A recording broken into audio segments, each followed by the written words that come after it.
आप सभी को जय माता दी दोस्तों। आप सब कैसे हैं? तो दोस्तों आज हम इस वीडियो के माध्यम से बात करेंगे कि गायत्री साधना से पाप मुक्ति कैसे हो।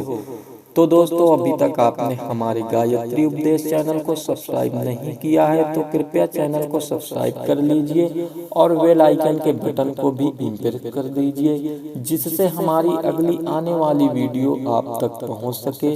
तो दोस्तों बात करते हैं गायत्री साधना से पाप मुक्ति कैसे हो। में बताया गया कि गायत्री की अनंत कृपा से पतितों को उच्चता मिलती है और पापियों के पाप नाश होते हैं। इस तथ्य पर विचार करते हुए हमें यह बात भली प्रकार समझ लेनी चाहिए कि आत्मा सर्वथा स्वस्थ, निर्मल, पवित्र, शुद्ध, बुद्ध और निर्लिप्त तो है। श्वेत कांच या पारदर्शी पात्र अपने आप में स्वच्छ होता है, इसमें कोई रंग नहीं होता, पर उस पात्र में किसी रंग का पानी भर दिया जाए तो उसी रंग का दिखने लगेगा। साधारणतः उसे उसी रंग का पात्र कहा जाएगा। इतने पर भी पात्र का मूल सर्वथा रंग रहित ही रहता है।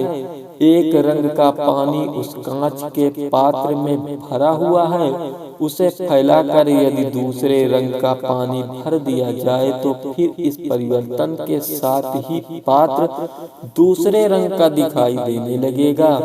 मनुष्य की यही स्थिति है। आत्मा स्वभावतः निर्विकार है, पर उसमें जिस प्रकार के गुण, कर्म, स्वभाव भर जाते हैं वह उसी प्रकार की दिखाई देने लगती है। गीता में कहा गया है कि विद्या विनय संपन्न ब्रह्मांड, गौ, हाथी, कुत्ता तथा चंडाल आदि को जो संपत्ति बुद्धि से देखता है वह पंडित है। इस समत्व का रहस्य यह है कि आत्मा सर्वथा निर्विकार है। उसकी मूल स्थिति में परिवर्तन नहीं होता।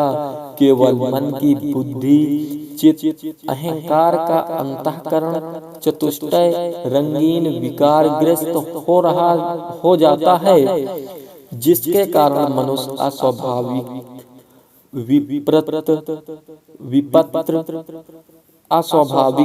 विपत्र विकृत दशा में पड़ा हुआ प्रतीत होता है।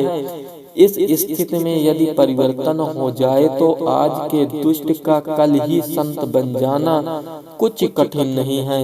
इतिहास बताता है कि एक चंडाल कुलोंकर तस्कर बदलकर महर्षि वाल्मीकि हो गया। जीवन भर वेश्यावृत्ति करने वाली कणिका आंतरिक परिवर्तन के कारण साध्वी देवियों को प्राप्त होने वाली परम गति की अधिकारिणी हुई।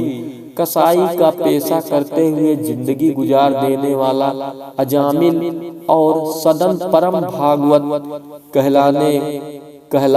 इस प्रकार का पेशा करते हुए जिंदगी गुजार देने वाला अजामिल और सदन परम भागवत कहलाए। इस प्रकार अनेकों नीच काम करने वाले उच्चता को प्राप्त हुए हैं और हीन कुलों उत्पन्न को उच्च वर्ण की प्रतिष्ठा मिली है।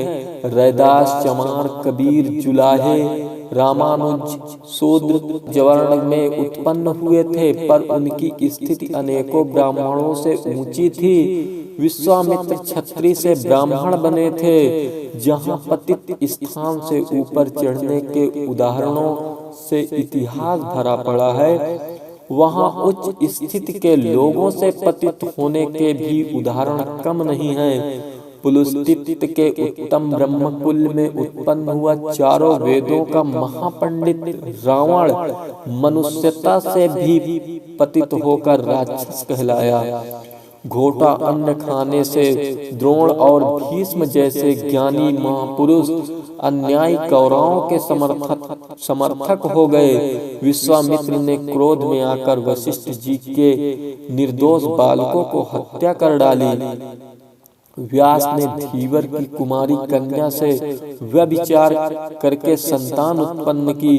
विश्वामित्र ने वेश्या पर आसक्त होकर उसे लंबे समय तक अपने पास रखा।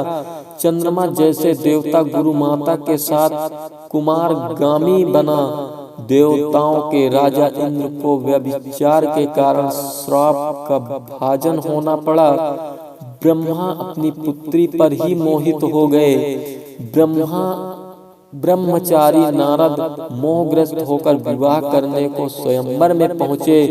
सड़ी गली काया वाले वयोवृक्ष चंबल ऋषि को सुकुमारी सुकन्या से विवाह करने की सूझी। बलि राजा के दान में भांजी से विवाह करने की सूझी। बलि राजा के दान में भांजी मारते हुए शुक्राचार्य ने अपनी आंख गंवा दी।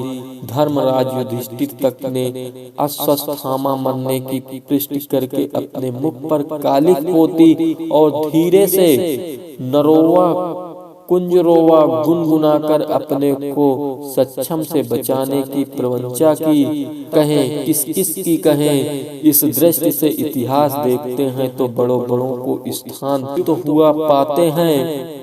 इससे प्रकट होता है कि आंतरिक स्थिति में हेर फेर हो जाने से भले मनुष्य बुरे मनुष्य भले बन सकते हैं।